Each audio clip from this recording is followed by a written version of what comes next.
오늘은 골로새서 2장으로 믿음으로 감사하라 이런 제목으로 함께 은혜 받기를 원합니다. 오늘 성경에 보니까 사도 바울은 골로새 교회에 편지하면서 여러분 감사하십시오 그러는데, 특별히 오늘 본문에 보니까 여러분의 감사가 넘치게 하라 그랬어요. 그죠?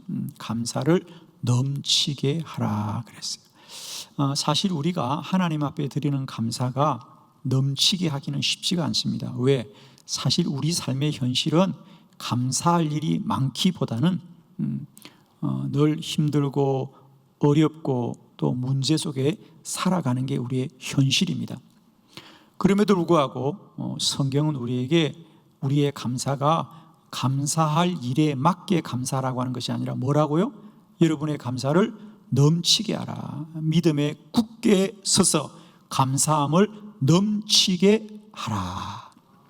축복합니다. 날마다 때마다 우리의 감사가 넘쳐나기를 축원합니다. 우리의 삶의 사실이 감사할 일이 많지 않음에도 불구하고 성경이 말합니다. 감사함을 넘치게 하라.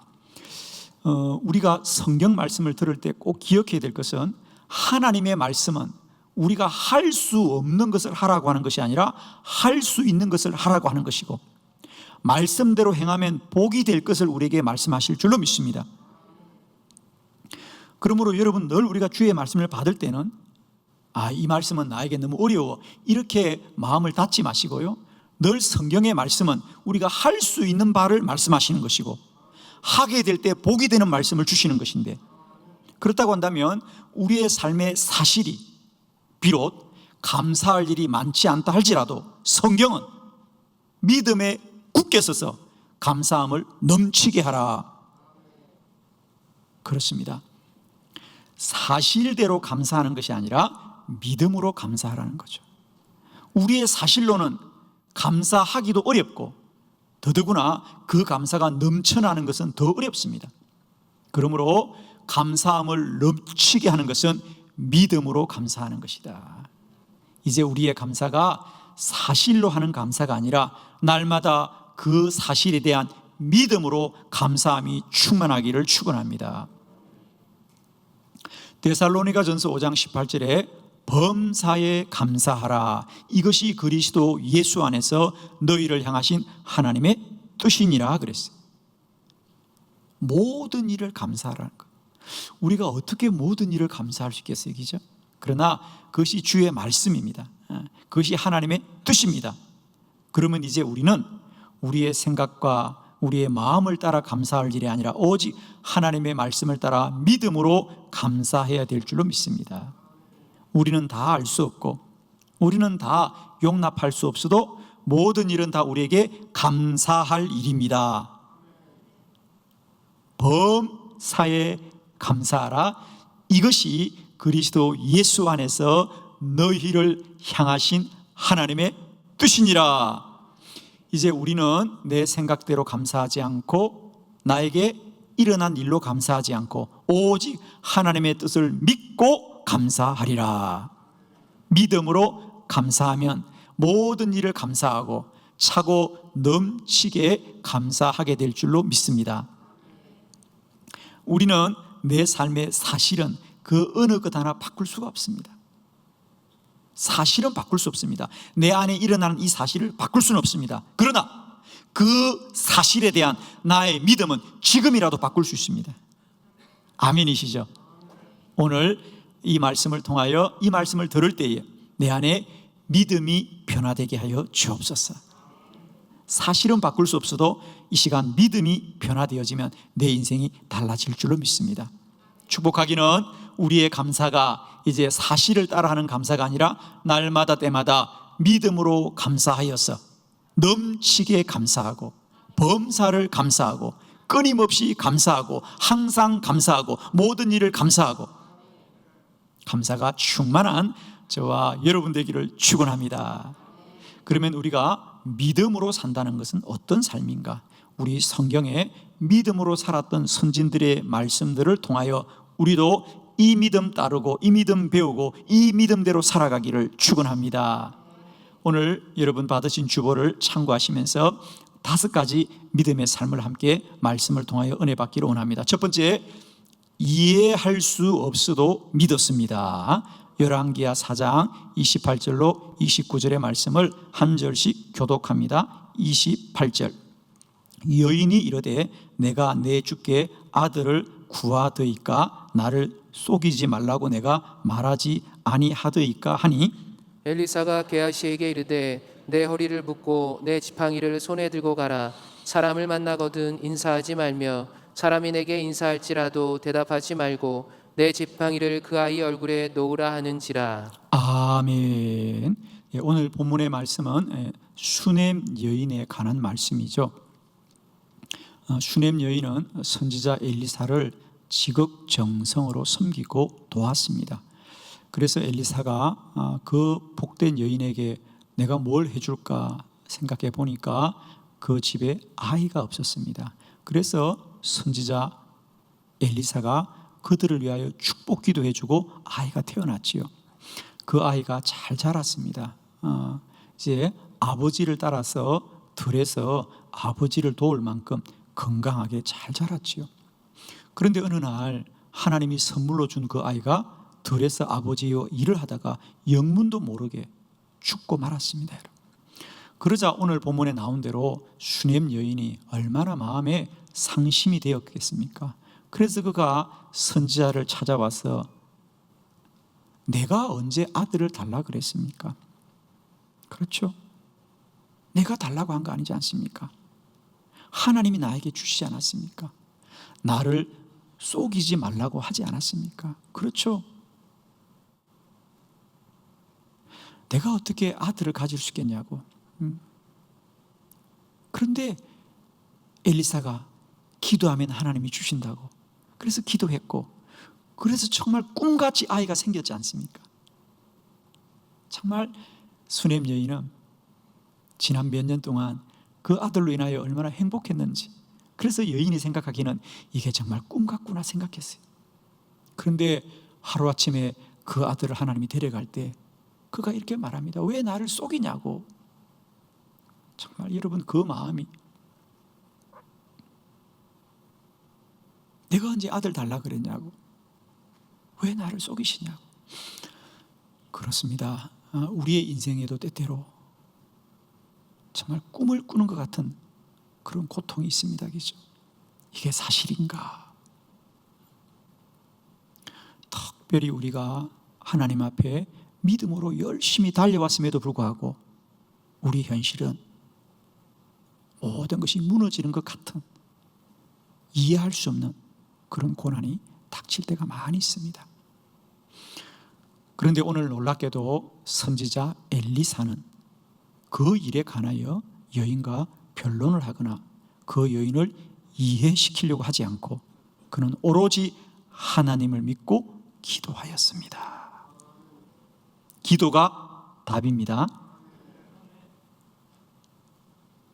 내 생각에 답이 없어도, 다 이해할 수 없어도, 정말 이해할 수 없어도 믿으면 하나님이 역사합니다. 우리는 때때로 그런 물음을 던집니다. 하나님이 기도하면 응답해 줄 것을 왜 우리에게 그러면 문제가 생기게 하느냐, 이런 물음도 우리가 던지죠. 그죠? 아니, 이 아들도 마찬가지죠. 하나님이 다시 살려줄 거면 왜 죽게 했을까? 많은 물음이 있을 수 있습니다, 여러분.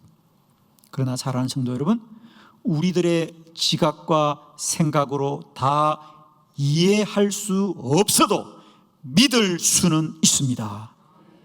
아멘이죠. 우리가 다 이해할 수는 없습니다. 왜 나에게 이런 고난이 오는지 내가 다 이해할 수 없어도 나는 믿을 수 있습니다. 아멘이시죠. 다 이해할 수 없어도 하나님이 나와 함께 하실 겁니다. 정말입니다, 여러분. 우리가 살아가면서 이 고난을 내가 다 이해할 수 없어도 이제 우리는 믿을 수 있습니다. 믿으면 하나님이 일하고 역사하실 것입니다. 오늘 이 엘리사가 이 여인에게 왜 이런 고난이 찾아왔는지 선지자도 다 이해할 수 없지만 엘리사는 기도하였고 그 아이는 다시 살아났습니다. 이해할 수 없어도 믿으면 하나님이 도우시고 역사하실 줄 믿습니다. 한 주간도 내 삶의 고난을 다 이해할 수 없어도 나는 믿음으로 감사하고 감사하고 감사하겠습니다. 감사하면 감사할 일이 생깁니다. 원망하면 원망한 일만 생깁니다. 불평하면 불평한 일만 생깁니다. 그러나 감사하면 감사할 일이 생깁니다. 한 주간도 믿음으로 감사하여 하나님의 크신 복을 누리는 저와 여러분 되기를 축원합니다. 두 번째, 실패해도 믿었습니다. 마가복음 5장 26절로 28절입니다. 함께 교독합니다. 26절. 많은 의사에게 많은 괴로움을 받았고 가진 것도 다 허비하였으되 아무 효염이 없고 도리어 더 중하여졌던 차에 예수의 소문을 듣고 무리 가운데에 끼어 뒤로 와서 그의 옷에 손을 대니 이는 내가 그의 옷에만 손을 대어도 구원을 받으리라 생각함일러라. 아멘. 12해 동안 혈류증을 앓았던 여인에 관한 말씀입니다. 오늘 성경에 나온 대로 이 여인은 피가 멈추지 않은 병입니다. 그래서 우리 성경에 보면 레이기에도 이 병은 부정한 병이라고 이미 정하여졌습니다. 그래서 사실은 이것은 자신이 부정한 것으로 일생을 살아야 되는 거예요. 그런데 이 여인에게는 자기 운명을 바꾸고 싶은 마음이 있었어요. 그래서 그는 가진 것을 다 가지고 전국의 의사들을 다 찾아다녔지만 오늘 성경에 나온 대로 오히려 괴로움을 받았고 가진 것은 다 허비하였고 효염 없이 도리어 병은 더 중하여졌더라 그래요. 실패한 거지요. 가진 것도 다 잃고 몸은 더 중해졌고 실패한 거지요. 그런데 어느 날 예수님의 소문을 들었습니다. 오늘 성경에 있는 바대로 예수의 소문을 듣고 그의 옷에 손을 대었더라. 왜? 예수님의 옷을 만지기만 해도 내가 나음을 얻으리라 생각함이더라 그랬어요. 실패해도 주님을 믿으면 주님이 고치고 살리고 구원하고 역전되게 할 줄을 믿습니다. 사람의 수고는 완전하지 않습니다. 우리의 수고가 실패해도 우리의 노력이 실패해도 주님을 믿으면 주님이 역전되게 하실 것이다. 축복합니다. 실패해도 믿고 감사하고 감사하여서 하나님의 은혜를 입는 저와 여러분 되기를 원합니다. 그렇습니다. 오늘도 주님은 믿는 자에게 능치 못함이 없다고 했으니 이 믿음 가지고 실패해도 믿고 감사하고 감사하고 감사합시다. 세 번째, 도와주는 사람이 없어도 믿었습니다. 요한복음 5장 7절로 9절의 말씀을 교독합니다. 7절. 병자가 대답하되 주여 물이 움직일 때에 나를 못에 넣어주는 사람이 없어 내가 가는 동안에 다른 사람이 먼저 내려가나이다. 예수께서 이르시되 일어나 내 자리를 들고 걸어가라 하시니 그 사람이 곧 나아서 자리를 들고 걸어가니라. 이날은 안식일이니. 아멘. 오늘 요한복음 5장은 예수님께서 유월절을 맞아 예루살렘에 올라가셨습니다. 주님이 그 중에 이 베데스다 연못을 가셨습니다. 왜 가셨습니까? 그렇습니다. 주님은 처음부터 병든 자를 고치기를 원하셨어요. 이 베데스다 연못은 그 당시에 많은 병자들이 모여 있는 곳입니다. 왜냐하면 그 베데스다 연못은 온천 지역이었습니다. 그래서 따뜻한 물에 몸이 낫기를 원하여서 그곳에 늘 많은 사람이 모여 있었습니다. 그 중에 주님이 한 사람을 만났습니다. 보니까 38년 동안이나 몸이 아픈 이였습니다. 주님이 그에게 네가 낫고자 하느냐 물었습니다.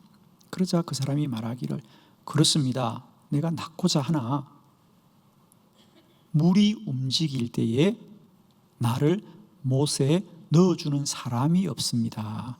그래서 내가 지금 38년 동안 이렇게 지내고 있습니다. 이게 무슨 말이냐면요, 그 당시 베데스다 연못은 평소에 연못의 물이 잔잔하다가 1년에 몇 번 그 물이 동하여 물이 움직이면 가장 먼저 들어가는 사람만 고침을 받는다는 전설이 있었습니다.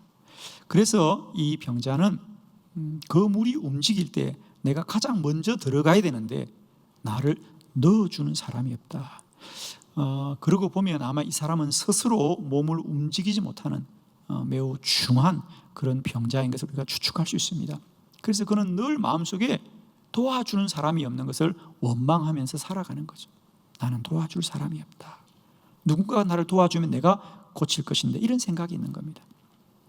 그러나 오늘 주님은 아무도 그 사람을 물에 넣어주지 않아도 주님이 직접 그를 고쳐주셨습니다.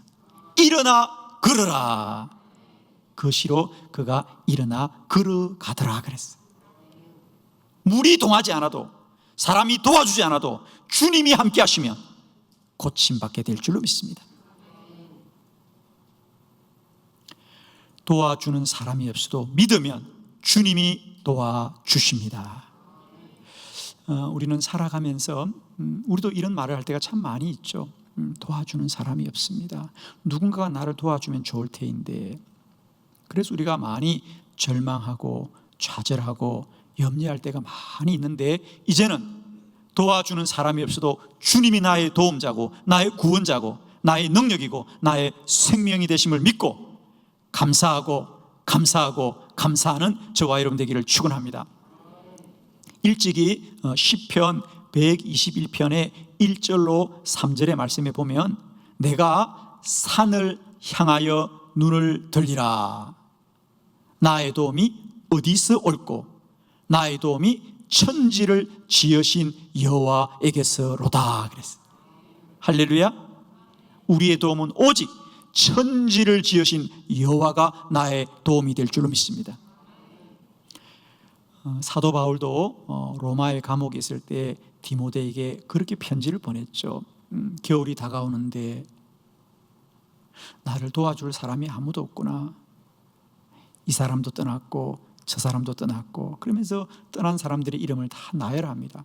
그러면서 마지막에 뭐라 그럽니까? 그런데 사람들은 나를 떠났어도 주님은 내 곁에 계셔서 나의 힘이 되신다 그랬어요. 여러분, 우리는 때때로 늘 사람을 의지하고 살다가 사람들이 떠나면 우리의 삶이 다 실패할 것 같지만, 여러분, 도울 사람이 없어도 하나님을 믿으면 하나님이 우리 구원이 되시고 나의 도울 자가 되시며 나의 생명이 되실 줄 믿습니다. 오늘도 나를 도울 자가 떠나가도 하나님이 나와 함께 하심을 믿고 감사하고 감사하는 저와 여러분 되기를 축원합니다. 네 번째, 우리에게 가능성이 없어도 믿었습니다. 누가복음 8장 49절로 50절 말씀을 교독하겠습니다. 49절, 아직 말씀하실 때에 회당장의 집에서 사람이 와서 말하되 당신의 딸이 죽었나이다. 선생님을 더 괴롭게 하지 마소서 하거늘. 예수께서 들으시고 이르시되 두려워하지 말고 믿기만 하라. 그리하면 딸이 구원을 얻으리라 하시고. 아멘. 오늘 누가복음 8장은 회당장 야이로의 딸이 우리 주님을 통하여 고침받는 말씀이죠. 어느 날 회당장의 딸, 그가 중한 병에 걸렸습니다. 그래서 회당장 야이로가 그 딸의 문제로 예수님을 찾아왔죠. 그래서 저희 집에 오셔서 저희 딸을 위하여 한 번만 기도해 주십시오. 그러면 저희 딸이 나을 것입니다. 그래서 주님이 야이로와 함께 회당장의 집으로 가는 도중에 많은 무리가 예수님께 나와 기도받기를 청하였습니다. 그래서 주님이 그들을 다 기도해 주다 보니까 시간이 지체가 되었죠. 그 사이에 회당장의 집에서 사람들이 왔습니다. 그들이 말하기를 당신의 딸이 죽었습니다. 선생님을 더 괴롭게 하지 마소서. 그렇습니다. 이제 주님이 가실 필요가 없다는 거지요.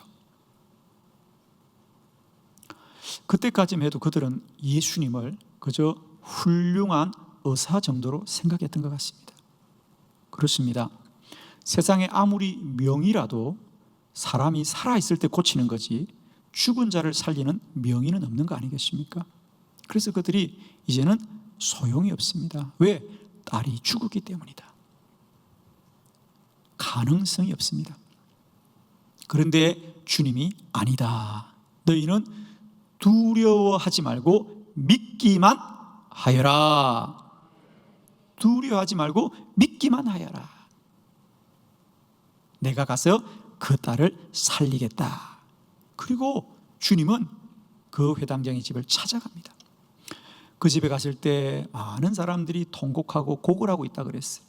그리고 예수님이 내가 딸을 살리겠다고 할 때 예수님을 비웃었다 그랬어요.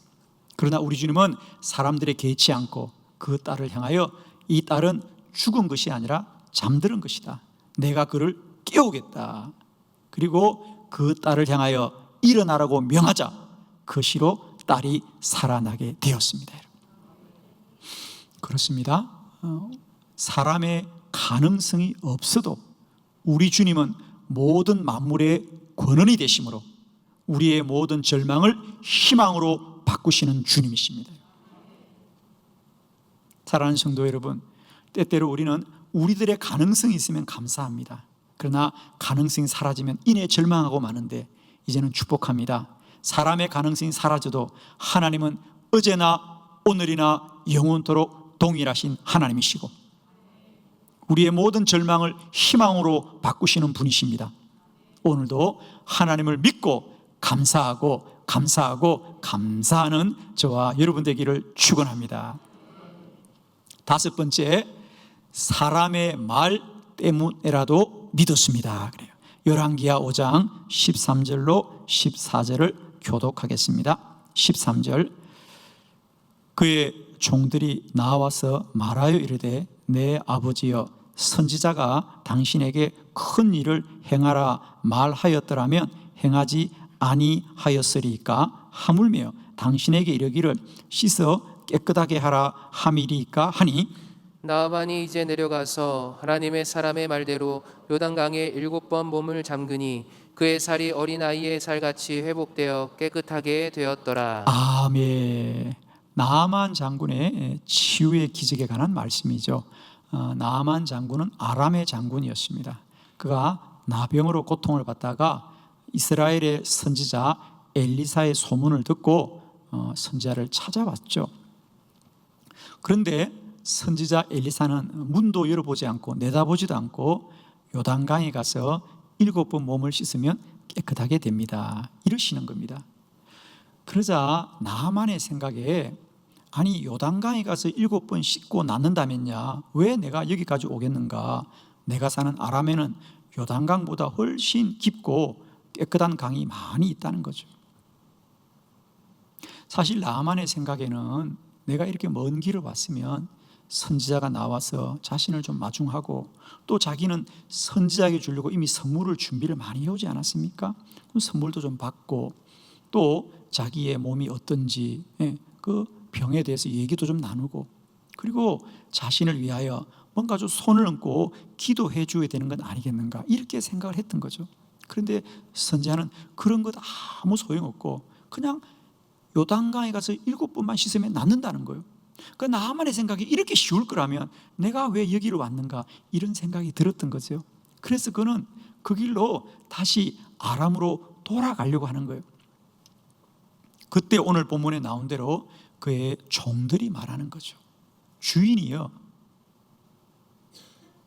요단강에 7번 몸을 씻으면 낫는다는 말이 너무 쉬워서 그렇게 말씀하시는 겁니까? 그러면 되돌려 생각해 보면 만일 선지자가 좀 더 어려운 일을 주인에게 하라고 했으면 주인이 하지 않았겠습니까? 뭐 예를 들면 당신의 재산을 하나님께 다 바쳐라. 그러면 당신의 몸이 깨끗해질 거다. 아마 그러면 나만은 했을 겁니다. 그죠? 뭔가 좀 어려운 일이면 하지 않았겠느냐? 그런데 쉬웠다고 하는 것 때문에 이걸 순종하지 못하느냐? 그건 아니지 않느냐? 이렇게 종들이 이야기하는 겁니다. 나만의 생각에 그 종들의 말을 들어보니까 맞는 말이거든요. 아마 그저 요단강에 가서 몸을 씻으라고 하는 말이 아니라 훨씬 더 어려운 것을 나에게 명하였다면 아마 그가 순종했을 거라고, 그죠? 그런데 그게 너무 쉽기 때문에 내가 순종을 못했구나, 이게 깨달아진 겁니다. 그래서 나아만은 자기 아래 부리는 종들의 말을 듣고도 믿음이 회복되어서 그 길로 요단강에 가서 몸을 7번 씻고 나병이 깨끗하게 된 줄로 믿습니다. 그렇습니다. 나의 믿음은 아니더라도 오늘 나아만은 그의 종들의 말을 듣고 믿음으로 말미암아 몸이 깨끗하게 나았습니다. 사랑하는 성도 여러분, 때때로 내 믿음이 없더라도 다른 사람들의 말을 듣고서라도 순종하면 믿음은 동일하게 역사합니다. 우리가 늘 신앙생활할 때 꼭 잊지 말아야 될 것은요, 우리는 마음대로 믿어야 되는 게 아닙니다. 내 생각대로 믿어야 되는 게 아닙니다. 믿음의 분량대로 믿어야 되는 것이 아니라 할 수 있으면 큰 믿음으로 하나님 앞에 나아가야 될 줄 믿습니다. 때때로 내 믿음이 연약하면 다른 사람들의 말을 따라서라도 순종하면 하나님은 그 믿음을 복되게 하실 것입니다. 지금 교회는 100일 감사 1000번째로 우리 하나님께 나아가고 있습니다. 여러분 축복합니다. 때때로 내 믿음으로 내 생각으로 다 이해되지 않더라도 오늘 하나님의 말씀이 주의 재단에 선포되었으면 사람의 말을 들어서라도 순종하여 복을 얻는 저와 여러분 되기를 축원합니다. 믿음에 견고히 있어서 든든히 있어서 날마다 감사가 넘치고 넘쳐나는 저와 여러분 되기를 원합니다. 우리의 감사는 사실을 따르는 감사가 아니라 믿음대로 감사합시다. 때때로 내 삶에 다 이해할 수 없어도, 때때로 내 수고가 실패하여도, 때때로 도울 사람이 없어도, 가능성이 없어 보여도 사람의 말을 듣고서라도 믿음으로 순종하여 하나님이 우리에게 약속하신 놀라운 복을 누리는 주인공이 되시기를 그리스도 예수의 이름으로 축원합니다. 기도드리겠습니다. 하나님, 때때로 우리의 삶이 공고하고 힘들지라도 범사에 감사하는 것이 하나님의 뜻이므로 하나님의 뜻을 믿고 어떤 경우에라도 감사하게 하옵소서. 이해할 수 없어도 믿고 감사하며, 실패해도 믿고 감사하며, 도와주는 사람이 없어도 믿고 감사하며, 가능성이 없어도 믿고 감사하며, 사람의 말 때문이라도 믿고 감사하여 감사할 일이